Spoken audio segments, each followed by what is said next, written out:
یہ back ground بتانا ضروری تھا، سیاسی حالات کیا تھے، مذہبی حالات کیا تھے۔ اب تھوڑا جغرافیائی حالات بھی میں آپ کو بتا دوں، عرب کی لوکیشن کیا ہے۔ عرب کا لوکیشن جو ہے وہ دنیا کے بیچوں بیچ واقع ہے۔ عرب ایسی جگہ پر واقع ہے، اس کا 3 حصہ سمندروں سے ملا ہوا ہے اور 1 حصہ خشکی سے ہے۔ سمندر بھی بڑے بڑے سمندر اس کو گھیرتے ہیں۔ ویسٹ کی طرف قلزم سی جس کو کہتے ہیں بحیرہ قلزم، یہ آباد ہے، اور میڈیٹرین سی جس کو بحیرہ روم کہا جاتا ہے یا بحر متوسط کہتے ہیں، یہ پورا سمندر عرب سے لگتا ہے۔ اور اس کے ایسٹ کی طرف، مشرق کی طرف ہند مہاساگر جس کو کہتے ہیں انڈین اوشین، یہ آباد ہے۔ اور اس کے علاوہ اس کے جنوب کی طرف بھی انڈین اوشین ہے۔ یہ سمندر پورا گھیرا ہوا ہے عرب۔ اور جو شمال کا حصہ ہے، جو خشکی ہے، یہ ملک شام، یمن اور عدن یعنی اردن تک پھیلا ہوا اس کا حصہ ہے۔ اب اس کی جغرافیائی حالت یہ تھی کہ عرب کے اندر کثرت سے زمین پہاڑیاں رکھتی ہے آج بھی، اگرچہ مکہ میں انہوں نے کھود کھود کر پہاڑیوں کو ختم کیا ہے، لیکن آپ کو ایک سروے کے مطابق میں بتاؤں، آج کے فی الواقع عرب شریف کے اندر 20 لاکھ پہاڑیاں ہیں۔ 20 لاکھ پہاڑیاں، سلسلہ ہے پہاڑیوں کا، پوری زمین سنگلاخ ہے۔ پہاڑیاں ایسی نہیں کہ نرم و نازک پہاڑیاں جس پر میوہ اگتے ہوں، بڑے بڑے درخت اگتے ہوں، نہیں، پتھروں کی پہاڑیاں ہیں، کالے کالے پتھر۔ بعض پہاڑیاں تو ایسی ہیں جو آتش فشاں ہیں، یعنی جو شعلے اگلتی ہیں، آگ اگلتی ہوئے پہاڑیاں موجود ہیں۔ عرب کی سرزمین ان پہاڑیوں سے بھری ہوئی، اور ندی کے نام پر کوئی ندی نہیں، پانی کی قلت بہت کثرت سے، اگرچہ 3 طرف سے سمندر ہے، لیکن زمین ایسی خشک ہے کہ عرب میں کوئی سرزمین پر سبزہ نہیں اگتا تھا، کھیتی باڑی نہیں ہوتی تھی۔ بارش کا حال یہ ہے کہ سال میں اگر 2-4 دن آ گئی تو ٹھیک ہے۔ ہمارے ہاں تو باضابطہ موسم چل رہا ہے، وہاں موسم آیا ہی نہیں کرتا، کبھی بوندا باندی ہو گئی، یہ برسوں سے ہے۔ عرب کی سرزمین خشک ہے، اور ہوا اور وہاں کی فضا کے اعتبار سے نہایت ہی گرم مانی جاتی ہے۔ آج اس سال ہم لوگوں نے حج کی سعادت جو حاصل کی، عرفات کے میدان میں 48 ڈگری چل رہی تھی گرمی، 48 ڈگری کی گرمی میں حجیوں نے حج ادا کیا ہے۔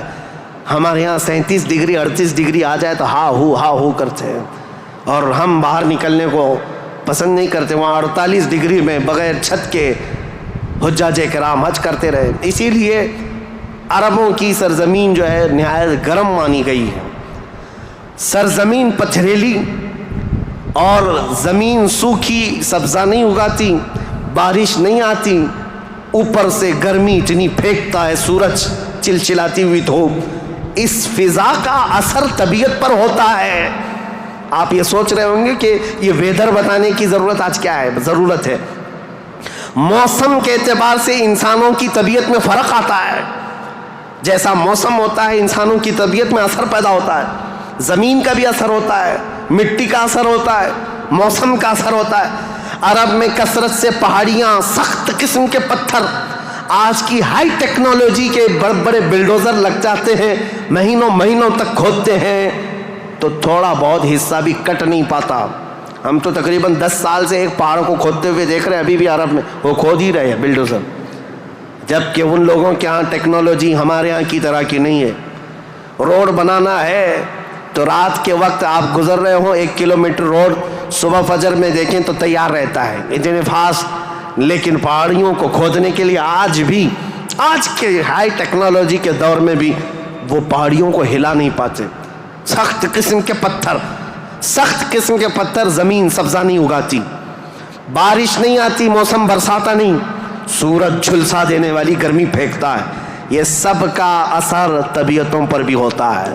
اس کی وجہ سے عربوں کی طبیعت میں خشکیاں، چڑچڑاہٹ، ضدی پن، تکبر، غرور، یہ سب چیزیں تھیں۔ عرب جلدی کسی چیز کو ایکسیپٹ نہیں کرتے۔ اور اب میں آپ کو یہ بھی بتا دوں کہ عرب کو عرب کہتے کس لیے تھے، عرب یہ نام کیوں پڑا تھا اس کا۔ یہ انسانوں کی طبیعت کے حساب سے میل کھاتا ہے، اس لیے میں عرض کر رہا ہوں عرب نام کیوں رکھا گیا۔ عرب کس کو کہتے ہیں؟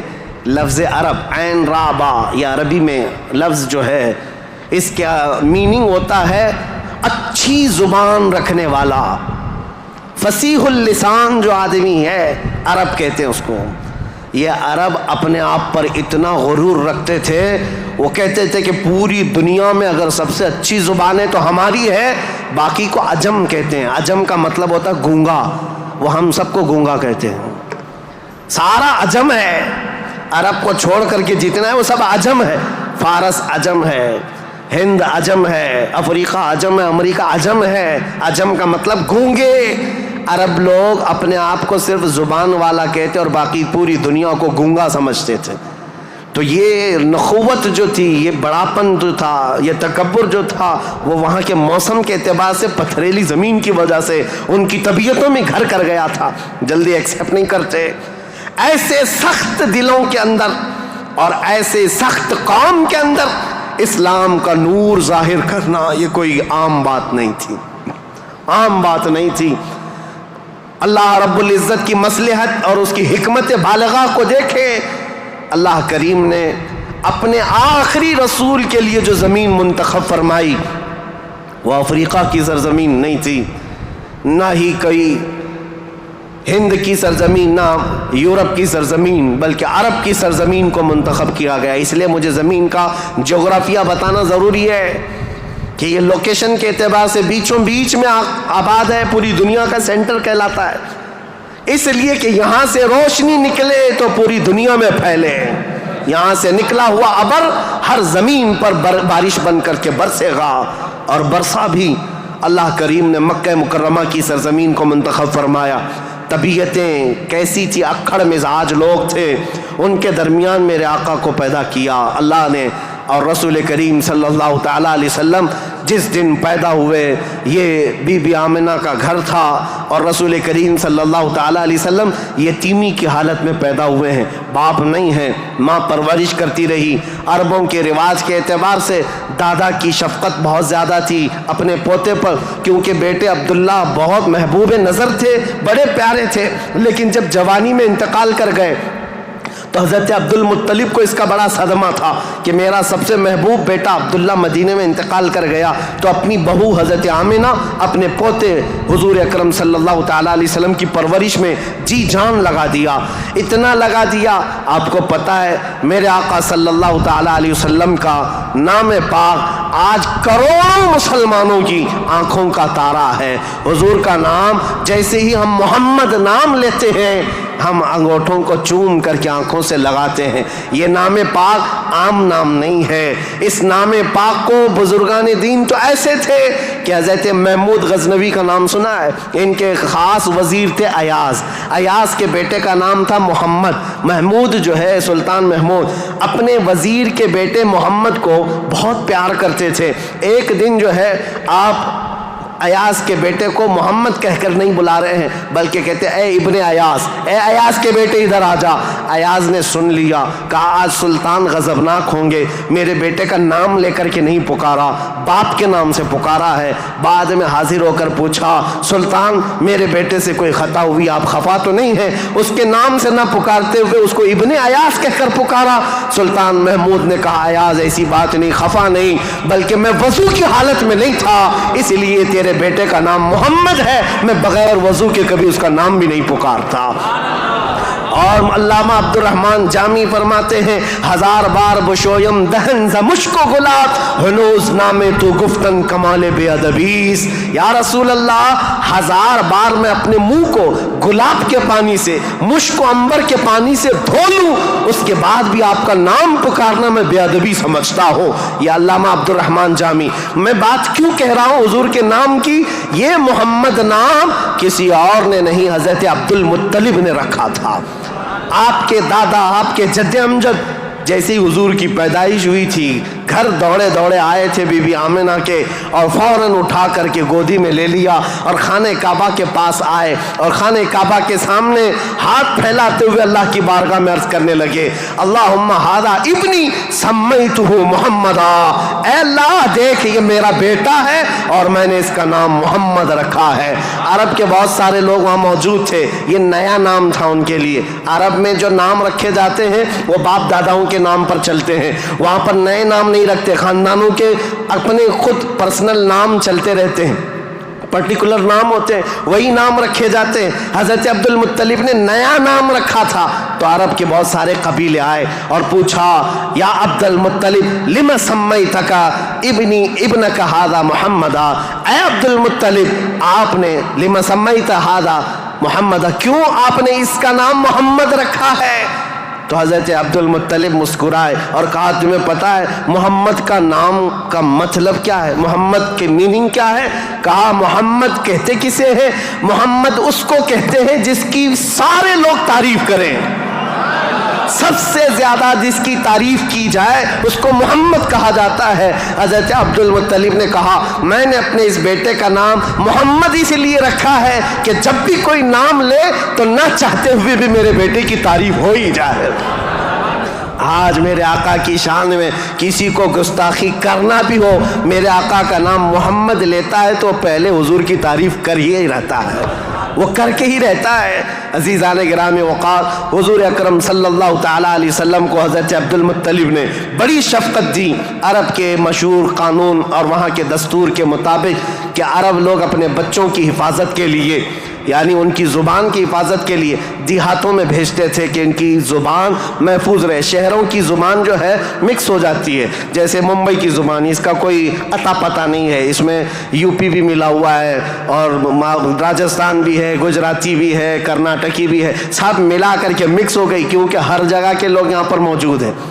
یہ شہر ہے اور شہروں میں ہر علاقے کے لوگ آتے ہیں، اپنی اپنی تھوڑی تھوڑی سی باتیں اس میں داخل کر دیتے ہیں اور یہ ایک مکسچر لینگویج بن جاتی ہے اور اس کو پتہ ہی نہیں رہتا اس کی اوریجنل لینگویج کیا تھی۔ مکہ ایسا تھا کہ ہر جگہ سے لوگ آتے تھے، حج کے لیے آتے تھے اور کئی کئی مہینے رہتے تھے، تو کچھ لوگ عربی جانتے نہیں تھے، کوئی فارسی اس میں داخل کر دیا، کوئی الگ زبان عبرانی داخل کر دیا، سریانی داخل کر دیا، تو وہاں پر زبان کی حفاظت کی بہت ضرورت تھی کیونکہ اس دور میں سب سے بڑا اگر کوئی عہدہ تھا تو زبان کا تھا۔ زبان جس کی اچھی ہو وہ عرب میں سب سے زیادہ عزت والا تھا، تو اس کے لیے مائیں اپنے بچوں کی زبان کی حفاظت کے لیے بچپن میں ان کی پرورش مکہ میں نہیں کرتی تھی، باہر بھیجتی تھی۔ اس رواج کے چلتے ہوئے 6 مہینے کے بعد حضور صلی اللہ تعالیٰ علیہ وسلم 6 مہینے حضرت آمنہ کی گود میں تھے، پھر وہ حلیمہ سعدیہ کے بخت چمکے نصیبے چمکے کہ وہ دایا تھیں بنو سعد قبیلے کی۔ طائف سے آگے ایک علاقہ بنو سعد آج بھی موجود ہے، طائف سے 80 کلومیٹر دور، وہاں سے وہ آئی تھی، 180 کلومیٹر کا سفر کر کے آئی تھی اور مکہ مکرمہ میں انہوں نے رسول پاک صلی اللہ تعالیٰ علیہ وسلم کو گود لے لیا۔ تفصیلات میں نہیں بتا رہا ہوں، تاریخ ہے کیونکہ ہم مولد شریف میں تفصیلات بیان کرتے ہیں، یہ تاریخ اسلام ہے، اس کے لیے میں چلتی چلتی مختصر جھلکیاں رکھ رہا ہوں۔ حلیمہ سعدیہ لے کر گئیں، 2 سال پرورش کر کے واپس لے آئیں حضرت آمنہ کے گھر۔ حضرت آمنہ اپنے نور نظر کو لے کر ساتھ رہتی۔ جب حضور کی عمر 6 سال کی ہوئی تھی تو 6 سال کی عمر میں حضرت آمنہ مدینہ نکلی کیونکہ ان کا ننیھال بھی تھا اور اپنے شوہر حضرت عبداللہ کی قبر بھی وہاں تھی۔ انتقال کے بعد سے وہ گئی نہیں تھیں، تو اپنے بیٹے کے بڑے ہونے کے بعد حضور صلی اللہ تعالیٰ علیہ وسلم کو لے کر کے وہ مدینہ گئیں، ننیھال گئیں، اور اس کے بعد یعنی حضور کے ننیھال اور پھر واپسی میں حضرت عبداللہ کی قبر سے ہوتے ہوئے آ رہی تھیں، وہاں کی بیماریاں حضرت آمنہ کو بھی جکڑ لیں، ایسی بیمار ہوئیں کہ ابوا ایک جگہ ہے بدر کے قریب، ابوا مدینہ اور مکہ کے بیچ میں، حضرت آمنہ وہ زیادہ دیر آگے چل نہ سکیں، وہیں پر آپ کی وفات ہو گئی۔ حضور پاک صلی اللہ علیہ وسلم کی عمر پاک 6 سال کی ہے، خود رسول محترم صلی اللہ علیہ وسلم نے اپنے ہاتھوں سے اپنی ماں کو دفن کیا۔ حضور کے ساتھ اس وقت آپ کے والد کی ایک کنیز تھیں ام ایمن، یہ ساتھ رہتی تھیں، اور بس حضور صلی اللہ تعالیٰ علیہ وسلم واپس مکہ جب آئے، حضرت عبد المطلب کو جیسے پتہ چلا کہ حضرت عبداللہ کی بیوی آمنہ بھی انتقال کر گئیں، وہ فرط غم میں، جوش غم میں حضور صلی اللہ تعالیٰ علیہ وسلم کو ایسے قریب کر لیے کہ ایک لمحے کے لیے بھی اپنے آنکھوں سے اوجھل نہیں ہونے دیتے۔ لیکن ہوا کیا، مشیت عز دی جو چاہے، 8 سال کی عمر تھی میرے آقا کی، دادا حضرت عبد المطلب بھی فوت ہو گئے۔ یہ دور گزرتا گیا، دادا حضرت عبد المطلب نے اپنے انتقال سے پہلے اپنے بیٹے حضرت عبداللہ کے سگے بھائی جناب ابو طالب کے حوالے کر دیا تھا اپنے اس پوتے کو۔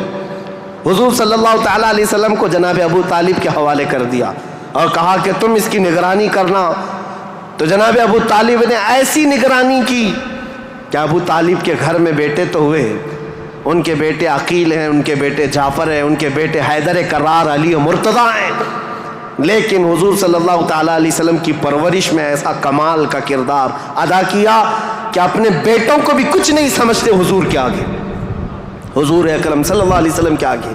ایک روایت جو ہے بدن میں رونگٹے کھڑے کر دیتی ہے.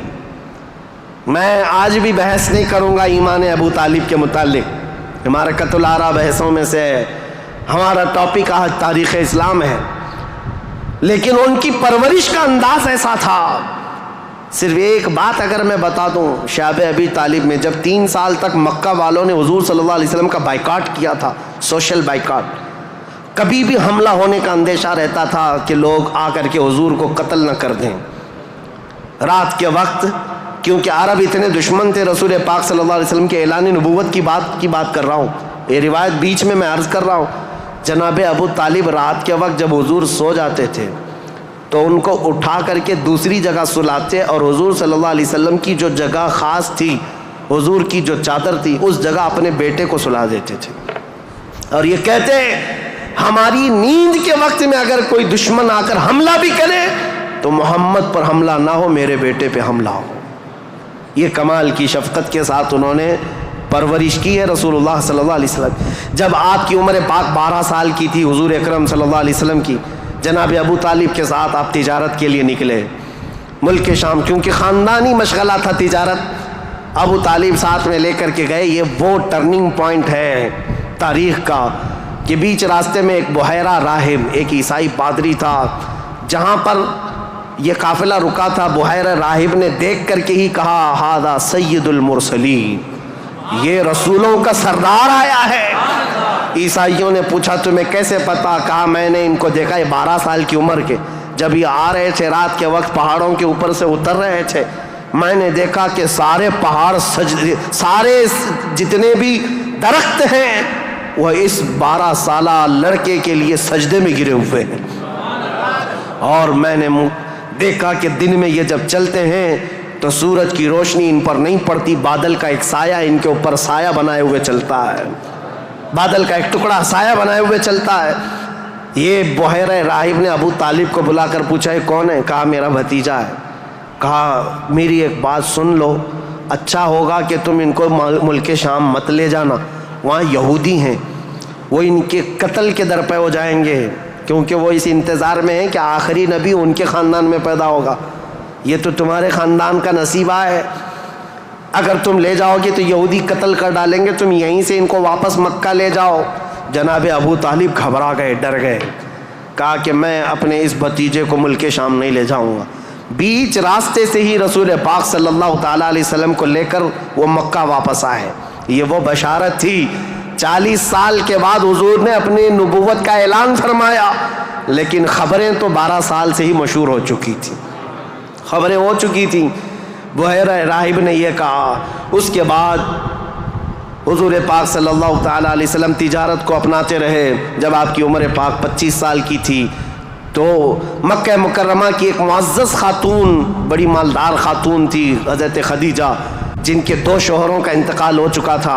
اب وہ کسی سے شادی کرنے کے موڈ میں کبھی نہیں تھی, لیکن وہ بڑی مالدار تھیں. انہوں نے اپنا مال تجارت کسی کو دے کر کے انویسٹ کروا کر کے تجارت کرواتی تھیں. جب ان کو پتہ چلا محمد صلی اللہ علیہ وسلم بڑے امانت دار ہیں, بڑے ہی دیانت دار ہیں, تو اپنا مال ان کو دیا اور کہا کہ تم تجارت کرو اور نفع کما کر کے لے آؤ. رسول پاک صلی اللہ علیہ وسلم ان کا مال تجارت لے کر ملک شام گئے اور اتنا نفع ہوا اس مال میں.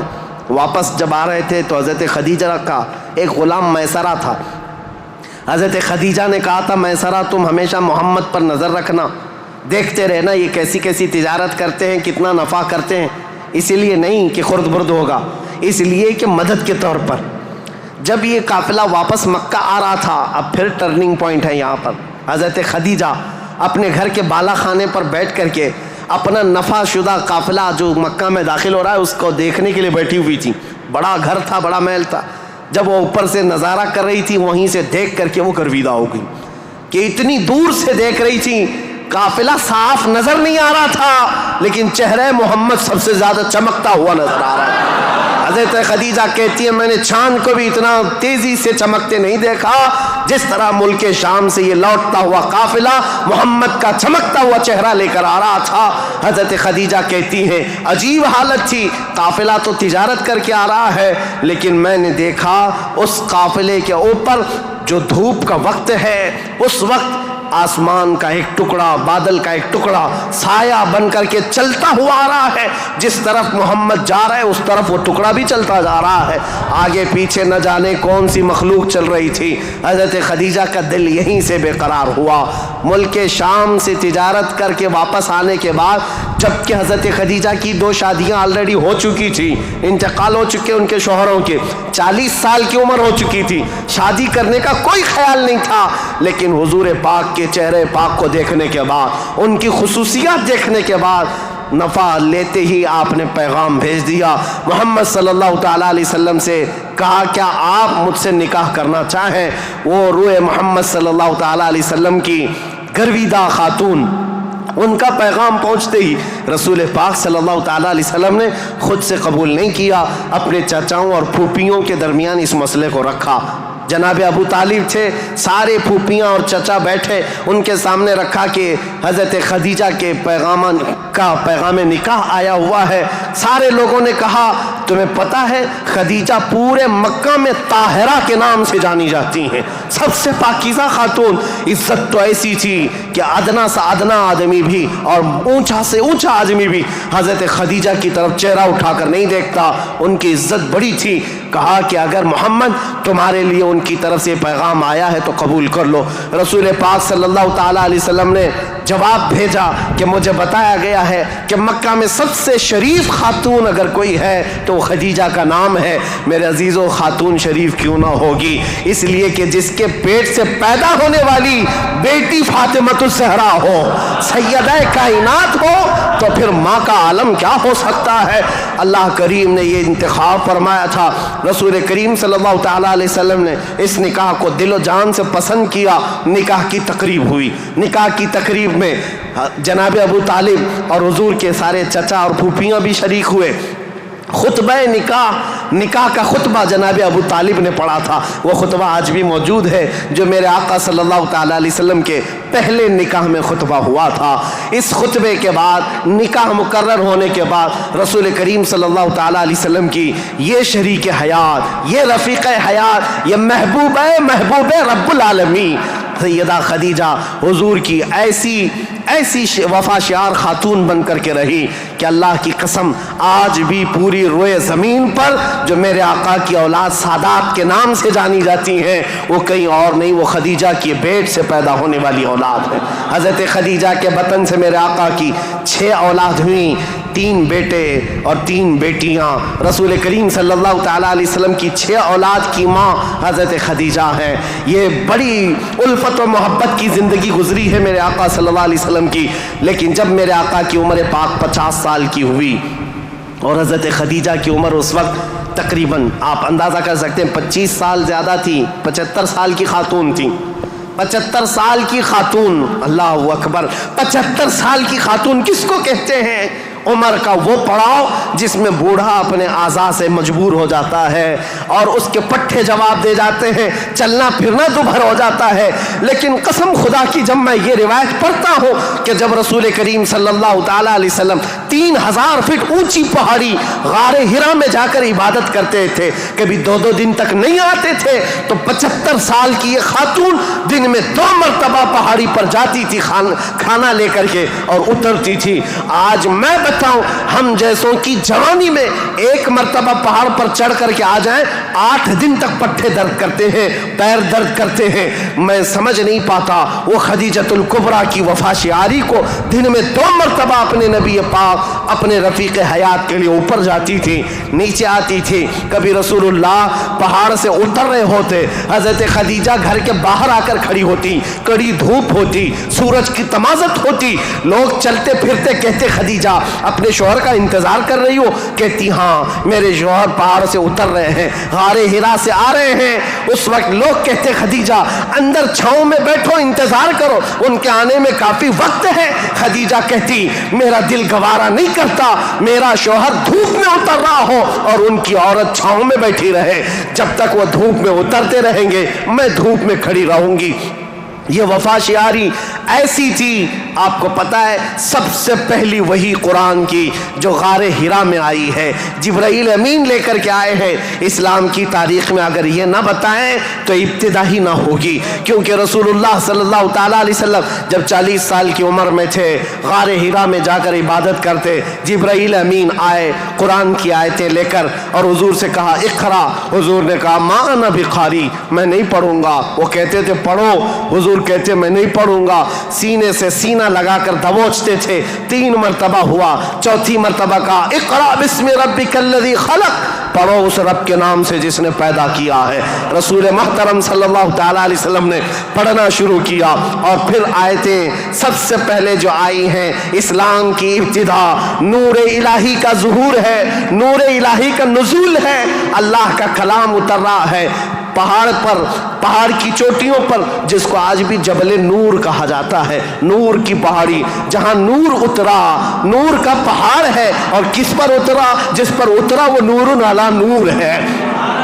قرآن کی آیتیں آئیں، اقرأ بسم ربک الذی خلق، خلق الانسان من علق، اقرأ وربک الاکرم الذی علم بالقلم، علم الانسان ما لم يعلم۔ یہ 5 آیتیں دے کر جبرائیل امین چلے گئے۔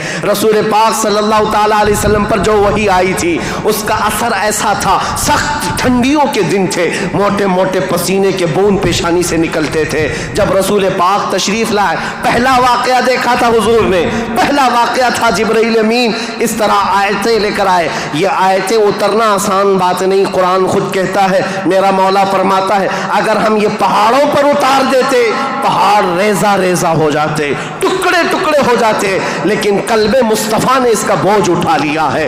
رسول اللہ کے دل نے اس امانت کو اٹھایا تھا، لیکن چل کر کے دنیا کا وہ پہلا انسان، دنیا کی وہ پہلی شخصیت ہے جس کو قرآن سنایا میرے آقا نے، وہ کوئی اور نہیں، ام المومنین سیدہ خدیجۃ الکبریٰ ہے۔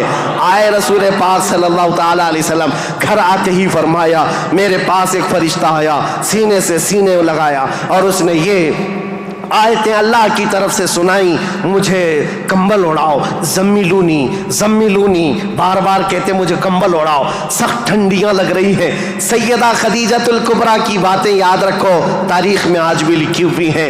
ڈھارس بندھانے والی، تسلی دینے والی، حوصلہ دینے والی خاتون ہو تو زندگی کمال کی ہے۔ عزیزان گرامی کہتی ہیں اے محمد عربی صلی اللہ تعالیٰ علیہ وسلم، اے اللہ کے رسول، آپ یتیموں کا بوجھ اٹھاتے ہیں، آپ بیواؤں کی مدد کرتے ہیں، آپ کمزوروں کا ہاتھ پکڑتے ہیں، آپ کے ساتھ کبھی برا ہو ہی نہیں سکتا۔ یہ جو اترا ہے وہ آپ کی بھلائی کے لیے ہے۔ ان قریب آپ دیکھیں گے زمین و آسمان کی ساری چیزیں اللہ تعالیٰ آپ کے لیے مسخر فرما دے گا۔ یہ خدیجۃ الکبریٰ رضی اللہ تعالیٰ عنہ کی حوصلہ افزائیاں تھی۔ یہاں سے میرے آقا صلی اللہ تعالیٰ علیہ وسلم پھر مکہ تشریف لائے، اور آپ کو پتہ ہے سب سے پہلے مکہ مکرمہ میں اب تاریخ اسلام کی شروعات ہے، تاریخ اسلام کی شروعات ہے۔ اسلام کی تاریخ سے پہلے میں نے اتنا بیک گراؤنڈ بتا دیا، تاریخ بتا دی، حالات بتا دیے، سیاسی حالات، مذہبی حالات، اخلاقی حالات۔ اب جو شروعات ہوئی وہ کہاں سے؟ غار حرا سے شروعات ہوئی، اور اس کے بعد سب سے پہلے گھر آئے میرے آقا، اور سب سے پہلا مسلمان جو اسلام میں داخل ہوتا ہے وہ کوئی اور نہیں، ام المومنین خدیجۃ الکبریٰ، گھر والی سب سے پہلے اسلام میں داخل ہوئی ہیں۔ روایتوں کی تطبیق کے اعتبار سے الگ الگ مفسرین محدثین نے بیان کیے ہیں۔ سب سے پہلے اسلام لانے والوں میں صدیق اکبر بھی ہیں، مولا کائنات بھی ہیں، اور حضرت خدیجہ بھی ہیں، حضرت زید بھی ہیں، حضرت بلال بھی ہیں۔ سب کی کیٹیگری کے حساب سے ان کو اول درجے میں رکھا گیا۔ عورتوں میں سب سے پہلے حضرت خدیجہ، بچوں میں مولا کائنات۔ بہرحال سب سے پہلا جو اسلام شروع ہو رہا ہے وہ حضرت خدیجہ خود کے گھر سے رسول نے شروع فرمایا، اور اس کے بعد پھر مکہ والوں کو جمع فرمایا۔ مکہ کے سارے لوگ حضور کی بڑی عزت کرتے تھے، لوگ اپنی امانتیں حضور کے پاس رکھتے۔ آپ کا لقب تھا امین اور صادق، لوگ آپ کو امین کہہ کر پکارتے یا صادق کہہ کر پکارتے۔ اپنے مشوروں میں حضور کو دیکھتے تھے تو خوشیوں سے پھولے نہیں سماتے تھے۔ وہ کہتے کہ اگر محمد کسی مجلس میں بیٹھ جائے تو اللہ کی رحمت ہی رحمت ہے۔ اس وقت بھی عرب حضور صلی اللہ علیہ وسلم کا بڑا احترام کرتے، بڑی عزت کرتے۔ اس دن حضور نے جیسی دعوت دی پورا مکہ ٹوٹ پڑا، سب آ گئے۔ حضور نے سب سے پہلے ان سے سوال کیا، اے مکہ والو، اگر میں یہ کہوں اس پہاڑ کے پیچھے ایک فوج ہے جو تم پر حملہ کرنا چاہتی ہے تو تم کیا کہو گے اس بات پر؟ سارے لوگوں نے ایک آواز میں جواب دیا، اے محمد، آج تک آپ نے کبھی جھوٹ نہیں کہا ہے، اگر آپ یہ کہیں گے تو ہم صرف یقین ہی نہیں کریں گے بلکہ ہم تو اس فوج سے لڑنے کی تیاری بھی کریں گے۔ اتنا ہمیں یقین ہے آپ کی بات پر کہ ہم اس فوج سے لڑنے کی بھی تیاری کریں گے جس کے بارے میں آپ کہہ رہے ہیں پہاڑ کے پیچھے فوج ہے۔ رسول کریم صلی اللہ تعالیٰ علیہ وسلم نے فرمایا، تم جب میرے بارے میں اتنا یقین کا اعتقاد رکھتے ہو تو سنو، اب میں یہ نہیں کہنا چاہ رہا کہ اس پہاڑ کے پیچھے فوج ہے جو تم پر حملہ کرنا چاہتی ہے، بلکہ اب میں یہ کہتا ہوں، سنو غور سے، کہ میں اللہ کا نبی ہوں، آخری رسول ہوں، اور دین اسلام لے کر کے آیا ہوں۔ اللہ ایک ہے، اللہ کے علاوہ کسی کی عبادت نہیں کی جائے گی، کوئی خدا نہیں ہے سوائے اللہ کے۔ یہ پہلا جبل ابو قبیس کے قریب فاران کی چوٹیاں پہاڑی کے پاس میرے آقا نے صفا مروہ کے دامن میں مکہ والوں کو جمع کیا تھا۔ پہلی آواز میرے آقا کی زبان سے گونجی تھی، لا الہ الا اللہ محمد رسول اللہ۔ اب لوگوں کو دیکھنے کا وقت تھا۔ ظاہر سی بات ہے، میں نے عرب کی طبیعت پہلے سے بتائی، اکھڑ مزاج، سخت مزاج، نخوت بھرا ہوا، کبر تکبر بھرا ہوا، کب وہ ایکسپٹ کرتے؟ سارے لوگ ایک دوسرے کا منہ دیکھنے لگے۔ کہا کیا ہم حبل کو جو کعبے کے اوپر بیٹھا ہوا خدا ہے اس کو اتار دیں گے؟ صفا مروہ پر جو ہمارے خدا ہیں ان کو چھوڑ دیں گے؟ خانہ کعبہ کے اندر دروازے کے اندر جو خدا ہے ان کو چھوڑ دیں گے؟ چاہے زمزم پر جو خدا بیٹھا ہے اس کو چھوڑ دیں گے؟ سب کی چھ میں گوئیاں شروع ہو گئی، بغلیں جھانکنے لگے۔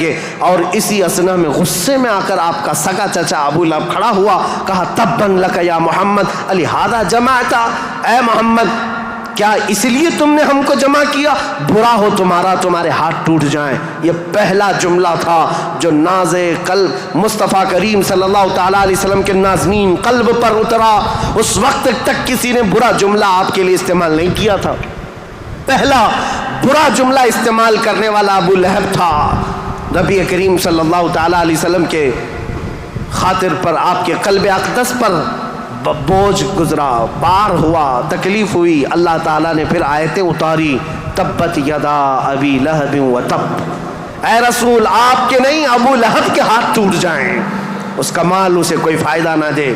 اللہ کریم دفاع کرتا رہا، ڈیفنس کرتا رہا۔ رسول کریم صلی اللہ تعالیٰ علیہ وسلم اس دعوت کو لے کر چل پڑے۔ پورا مجمع تھا مکہ کا، لیکن کوئی آگے اٹھ کر کھڑا نہیں ہوا کہ اے محمد ہم مانتے ہیں آپ کو اللہ کا رسول، آخری رسول، آپ جو دین لائے اس کو مانتے ہیں، آپ کا جو خدا ہے اس کو مانتے ہیں۔ نہیں، کوئی نہیں تھا۔ لیکن بات اتنی ہے، اس مجمع سے ابھی میرے آقا ہٹے نہیں تھے۔ 9 سال کا ایک بچہ حضور کے قریب آیا، پتلی پتلی ٹانگیں تھی، آنکھوں میں آشوب تھا، آنکھیں رس رہی تھیں، لال ہو چکی تھی۔